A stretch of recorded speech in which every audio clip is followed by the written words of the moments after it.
Big బాస్‌లో వివిధ genres అంటే కొంతమంది కమెడియన్స్‌ని తీసుకుంటారు. కొంతమంది ఆర్టిస్ట్‌లు మంచి యాక్ట్ చేసే వాళ్ళని తీసుకుంటారు. కొంతమంది సీరియల్ నుంచి వాళ్ళని తీసుకుంటారు. కొంతమంది సింగర్‌లను తీసుకుంటారు. కొంతమంది కొరియోగ్రాఫర్‌లను తీసుకుంటారనమాట. వివిధ రకాల కేటగిరీల నుంచి.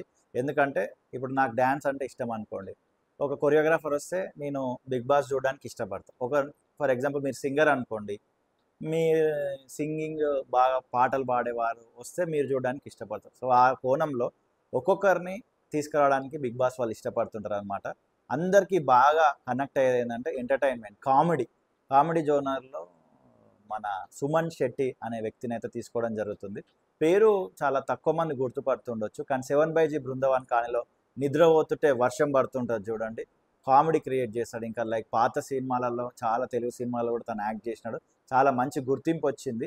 ప్రెజెంట్ అయితే ఎక్కడ కనబడతలేరు. ఇలాంటి వాళ్ళని కనుమరుగైపోయిన వాళ్ళని కనుమరుగైపోవడం అంటే లైమ్ లైట్‌లో ప్రెజెంట్ లేని వాళ్ళని తీసుకురావడం వల్ల కూడా జనాలు చూడ్డానికి ఇంట్రెస్ట్ చూపుతారు.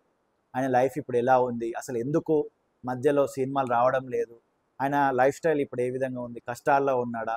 లేదా ఇంకా బాగా హైట్స్ రీచ్ అయ్యి ఏదైనా బిజినెస్ చేస్తున్నా అని తెలుసుకోవడానికి ఇష్టపడతారు. సో, అలాంటి కేటగిరీలో సుమన్ శెట్టినైతే తీసుకురావడం జరుగుతుంది. సుమన్ శెట్టి నటించిన సినిమాలలో మీకు ఫేవరెట్ సినిమా ఏందనేది వీడియో కింద ఖచ్చితంగా కామెంట్ చేయండి.